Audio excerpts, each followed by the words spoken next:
Right, St Johnstone 1, Celtic 2. Another win for Celtic. Not a particularly convincing win, but a win nonetheless. That's four in a row if you're counting. Nice wee bit of symmetry to the results as well, John. 4-0, 2-1, 4-0, 2-1. What do you think of today? Yeah, I'm happy with the 3 points first and foremost. I think if you look at St Johnstone's form coming into the game, I think they'd only lost one in their last nine in all competitions, which was a narrow defeat at Ibrox. So, they were certainly a hard team to beat today, and I think they showed that through the 90 minutes. Bit of a Jekyll and Hyde performance from Celtic, I would suggest, probably bailed out by the individual quality of a couple of players, which on its day is fine. As a trend over the course of the season, I'm not sure it's going to win over any doubters.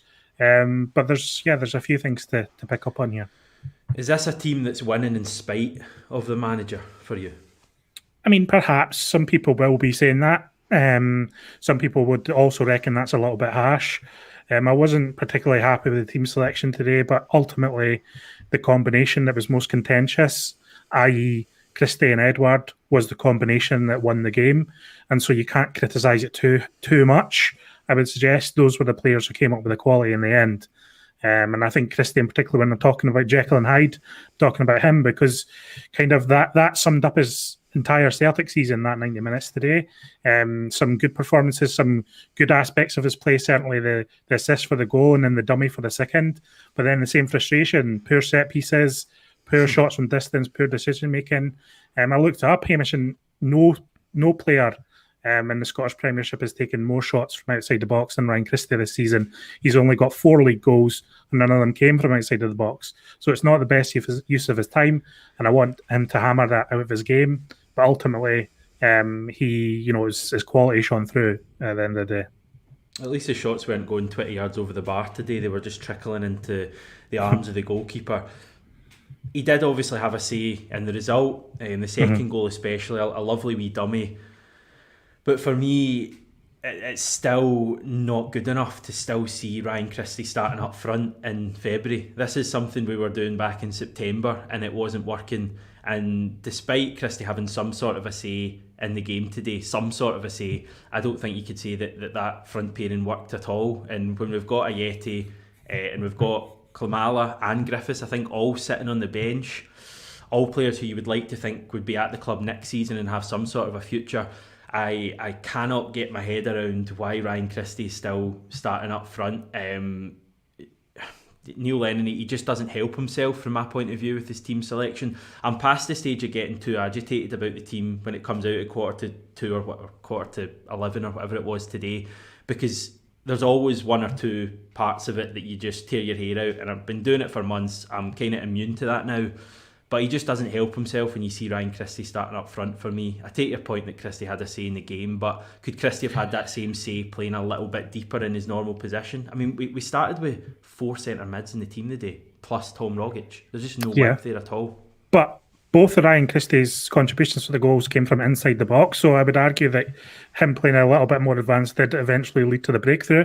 I'm not defending Ryan Christie's season in general. I'm not even defending his selection today, but Lennon's argument will be that that is the combination that won the game. That was a combination on the park that ultimately shone through. Nobody else on the pitch was offering much. Rogic was quiet, Turnbull was pretty quiet. So Lennon went with his gut feeling today, I would suggest. I'm not sure what's going on with Ayeti. Lennon said he was feeling a little bit of fatigue before the match, but we've heard that before with Ismail Asoro. So as a puzzling one, I do want to see players who will be here next season in the team. And we've just got to enjoy Odds and Edward while we've got him. Unfortunately, I thought, obviously he was class again today. I mean, I'm losing count of the goals he scored in how many games. I'm pretty sure it's something like 10 in his last 10, something like that. So he's certainly starting to hit impressive form and clearly has his own personal pride in his own performances. And if he continues to bail us out, great. And we'll see what the future holds there. He's going to be a huge miss when he leaves the club, and there Mm-hmm. is no obvious replacement for him. That there isn't a replacement sitting at Celtic at the moment that's going to come in and replace Odds and Edward next season. And again, that's just a major worry from me. But on the positive side, you're right. Edward was excellent today. I thought in general his hold up play was pretty good. His touch is just brilliant on a pretty bobbly pitch, and that first goal in particular, just kind of shot off his boot. It was a half chance at best, and he ballooned it right into the corner. It was a brilliant finish from him, and yeah, I'm going to enjoy the next few months. It's not going to be easy the rest of the season watching Celtic. That was a struggle today, but at least with players like Edward, we've got some sort of thing to be excited about. Other players you want to pick out from that today? Not particularly, Hamish. It wasn't a day for standout players, either in a positive sense or a negative sense. I actually thought we did okay in the first half in terms of possession. We just couldn't seem to create chances. Obviously, going a goal down, you're feeling the shock of that a little bit, and thankfully for once the team responded to it. I still think we're struggling with width. I think that the fullbacks that we've got are fine and get up and down the pitch well, but I think both of them are maybe lacking a little bit of quality in the final third that we need if we're going to be so reliant on our fullbacks, and they're not players who can really take on a man. I know we've said this countless times on the channel, and it's just that's the hand we've been dealt for the second half of the season. But for me, the quicker we sooner get players like Forrest back, I would be delighted, because I think he's probably about the only player in the squad at the moment who has that ability to beat a man and get to the byline. So I don't think he's far away. He nearly made the match squad today, so hopefully we'll see him back on the park over the next week or two. A man who could possibly have single-handedly saved this season, if you were listening to what Neil Lennon said earlier in the week. Total nonsense, but yeah, James Forrest, massively underrated. It'll be good to see him back. Right, I feel like we're kind of out of things that we can bring to the table about that game, because it was a pretty tough watch. But we did win, so I'll bring in some of the comments we've got coming in. Danny Boy, pretty poor game, losing interest in watching Celtic lately. Yeah, it's a struggle at the moment. Daniel Gallagher, is it time to go back to Barkas or Hazard in nets, as the goals conceded column all season doesn't look good for Bain? Just checking my watch, and I think Hazard's a couple of weeks away from coming back into the team. Lennon will probably bring him back in at that stage. Mazhar Yousaf always sends these big paragraphs. Where would we be without Edward this season? Easily the best striker player in the league. In a season full of letdowns, his goals have kept us afloat. Can't stress the massive job that needs to be done next season in getting his replacement. As for the game, meh. Pretty much sums it up. Plixie Plox, given our squad, could you design a slower team? What do you think of that? Are we a slow team? Yeah, I think on occasion we are, but I think it's the pedestrian way we build up play rather than the attributes of the players. We do have pace in that team. It's just we can't seem to stretch the game enough at the moment, which is a problem. We were not direct enough. I think the one bit of direct play in the first half came from the chance that Tom Rogic had. Edward kind of broke through the lines and sent a good ball across that Christie just missed, and then Tom Rogic probably should have finished it. But that kind of breakaway from Edward is something that we've not seen enough of this season, and it's not ultimately his fault. It's the supply he gets as well. But we need to break those lines more often and use the pace that's in the leg of some of these players. Yeah, I think the point you made about fullbacks is an interesting one, because we do rely so much on the fullbacks for the width. They're probably the only players in that team that started the game today that have any sort of width.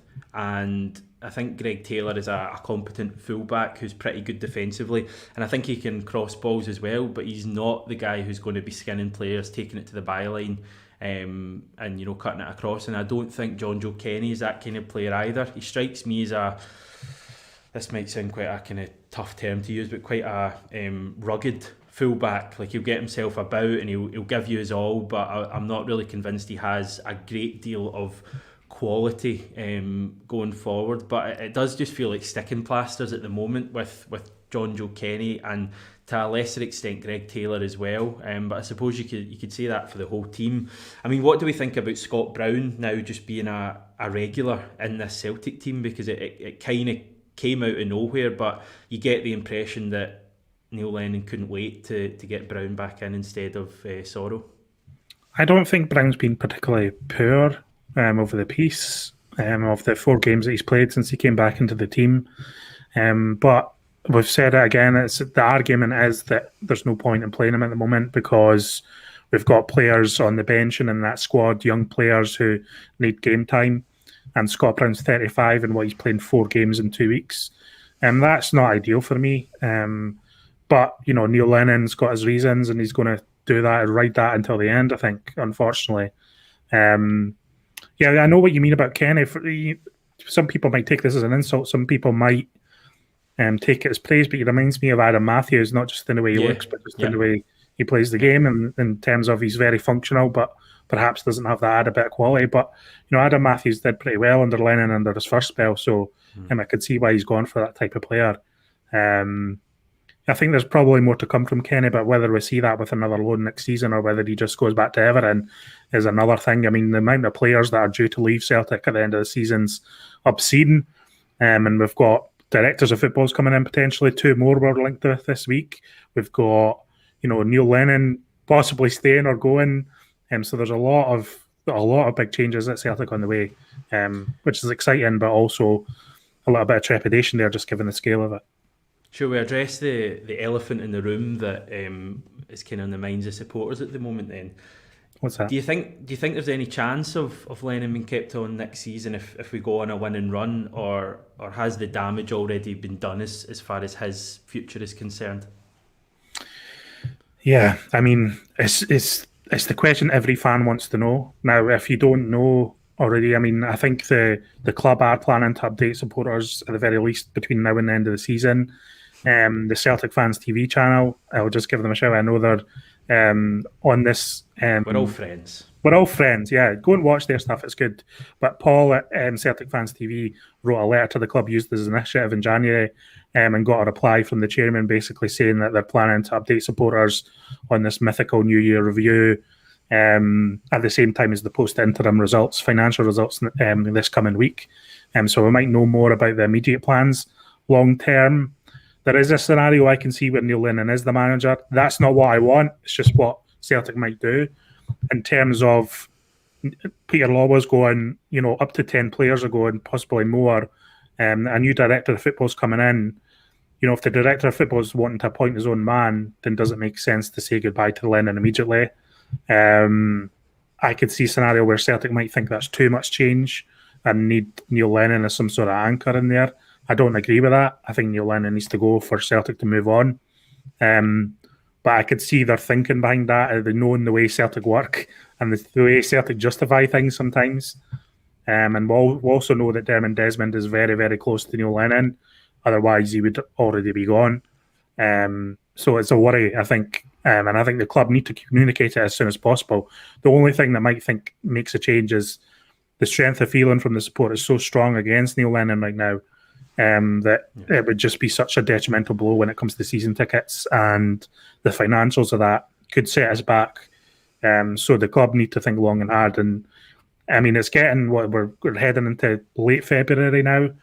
The season ticket renewal campaign is only 6 weeks away or something.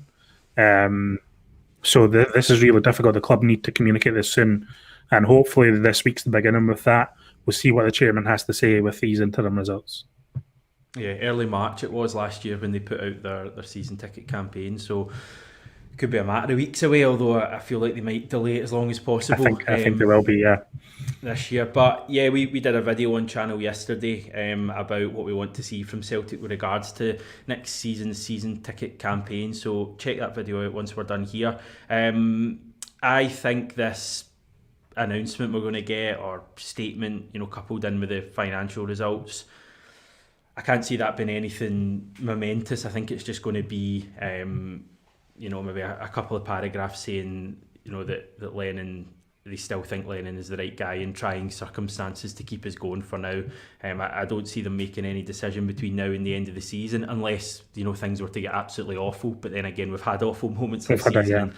He's somehow clung on to his job. In terms of next season, I'm just either in denial or just try to be positive on the channel for once. But for me, Neil Lennon isn't going to be the manager. I cannot see any scenario where Celtic keep him on, given the vitriol from the support towards Neil Lennon at the moment. I mean, every time Celtic tweet, you've got 20, 30, 40, probably more replies with that wee Lennon with the cross logo, and that's been going on for 3 or 4 weeks. The support are just in this mindset now, and nothing between now and the end of the season I don't think will get rid of that feeling the support have. So fingers crossed from my point of view. I'm not talking for anyone else but myself that Neil Lennon isn't the manager next season, but I think between now and the end of the season we're going to have more days like today. We're probably going to win some games, we're probably going to lose some games, we're probably going to draw some games. We'll see good performances, we'll see probably more poor performances, and that's what we're going to have, John.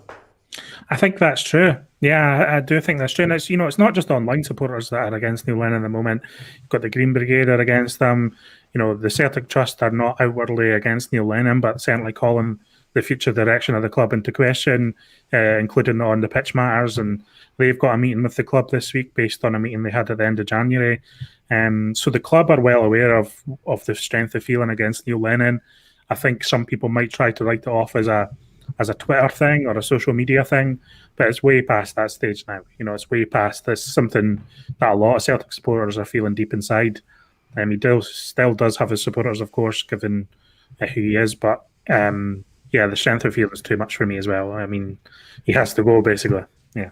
Is it fair to say there's a feeling that something inside so strong with regards to Neil Lennon, from your point of view? Now, we've got a few comments here that kind of sum up the different feelings towards Lennon just before we finish up. Kieran Murphy, it would be no surprise if Lennon remains. Robbie Smith, the way Lennon is talking, he thinks he is staying next season. Yeah. Daniel Gallagher, I love this one, Daniel. Regardless of how the end of the season pans out, I reckon Lennon's position is untenable. And Paul Six saying, hope the first decision Mackay makes is sacking Lennon.